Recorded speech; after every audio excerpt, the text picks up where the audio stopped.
Good morning, everyone. Simon Holden, the Sheriff of Tippingham, looking to bring the heat on the bookmakers on this cold and dreary Sunday. Well, I hope you had a good Saturday. We certainly had a good Friday night, didn't we, with Brighton doing the business 3-0 over Chelsea. Given how you got that 2-1 with AK bets, or the best prices you could. So give me a thumbs up if you did that. Sadly, our racing bet, the jet plane, well, that rather crashed and burned. A very, very strange ride, I thought. Went flying off, which was the plan, then lost the lead, then came back into it, then went behind another horse. But there you go. Somewhat disappointing, but we won over the two bets. And in Winners Club, it has been another huge winning week, back to back. And I will tell you all about it in tomorrow night's Monday preview and review show. We'll go through everything on here, everything in the Winners Club, and preview what's coming up this week. And there'll be an early free racing bet for Tuesday. So make a date with that. Now, many people who watch this channel are not subscribers to it. It's completely free. Just subscribe, click that notification bell. You'll find all about when tomorrow night's coming on. You'll get a notification and you can be part of the action. Now, we've got a busy day today.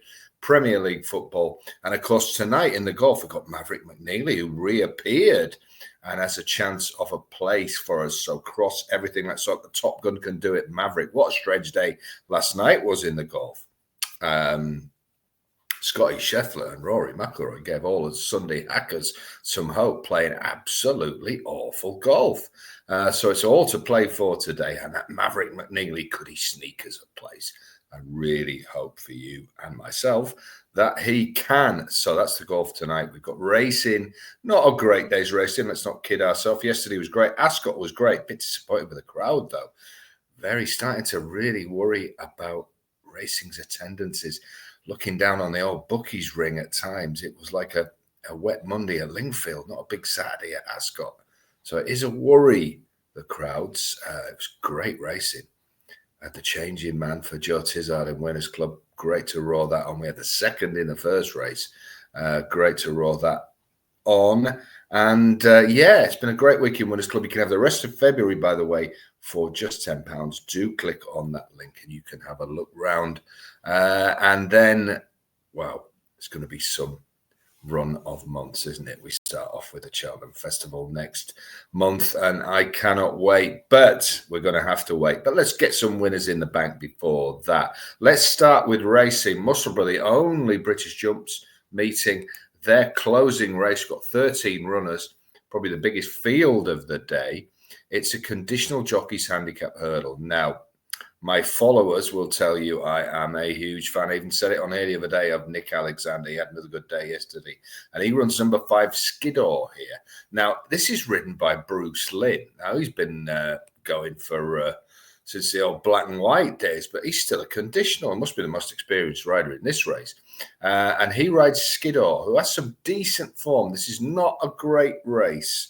The favourite, Heart Above, you can find that pretty easily, but that's around 9-4 now, and I think the market has found that. I want to take it on. It's meant everything else is a bigger price. We've got 4 places to go at. I do like Skiddaw here, particularly the form that Nick Alexander's in. We've also got Bruce Lynn, the most experienced jockey by probably about 20 years in this race. He rides Skiddaw. You can get 11-1. William Hill, that's a great price. 11-1, Bet365. 10-1 across the board. Apart from Sky Bet, don't get there. They are only 17-2. So let's hope they're right and the other bookies are wrong. So get on Skiddaw each way. Those 4 places, I think it's a very solid each way play for those reasons.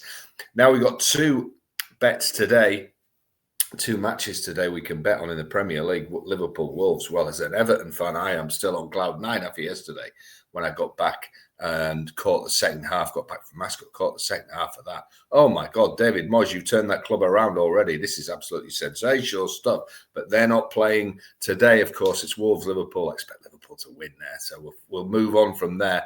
Unless you're going to do some speciality bets. That's a bit of a dead rubber on the outright.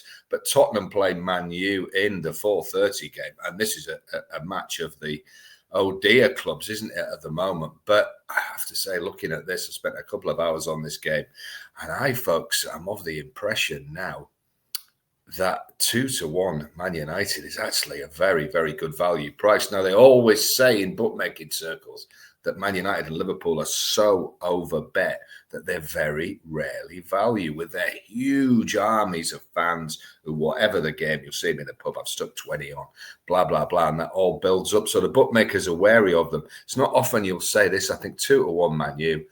Tottenham, you could see if Man U score first, the whole stadium turning on Daniel Levy, like some Bond villain sat in the stand there. The camera goes on him. He's like some Roman emperor, going to give it like that to the manager. I do think the whole place is on a knife edge. And if I was the Man U manager, which is unlikely, but a lot of other people have had a go, so why not? But if I was the Man U manager, I would be pressing them to start on all guns blazing, try and get in the lead in this game. And I think Tottenham may well crumble. Now, Man United have got their own issues, but I do think they've got a bit more about them than this Tottenham team, which looks in real crisis. So I'm going to do it. I'm going to go Man U to beat Tottenham. I'm going to get the 2-1 with Bet365 or the 2-1 with Betfred. They are the best prices I can see. AK Bet's going 2-1 as well. 6-5 Tottenham. You may well win, but that ain't no sort of price for me. So I'm going to go 2-1. If you can't split them and one's 5-4, one's 2-1, you've got to play the 2-1, guys. Now, I can split them. I do think Man United have got the slight edge in this game for all those reasons. I think it's going to be an extremely toxic atmosphere. So let's hope Man United can get the lead. If they do, I think Tottenham could crumble. And 2-1 seems more than fair. So we have got 11-1 Skiddaw each way for the informed Nick Alexander. Bruce Lynn, who must be the most experienced conditional jockey in the history of horse racing. And we go to Tottenham. What a stadium that is. Deserves a better team, does it not? What a futuristic stadium that is. If you ever get a chance to go to that, it is fantastic. 2-1 Man United seems more than fair to grace that wonderful Tottenham stadium. I'll be back tomorrow night with the review and preview. It's been another fantastic Winners Club week. Let's see how we did on here, and I'll go through forensically the Winners Club results. If you do come in today, Winners Club got 2 win bets, and we're playing the old double dipper, and we've got 2 each way bets in Ireland, and we'll play them as an each way double dipper as well. It's going to be a busy day. I'd love you to come and see what it's all about. Click the top link, and you will have the rest of February with no reoccurring payments. Whatever you're doing today, enjoy, stay warm, back winners. It really is the best feeling in the world.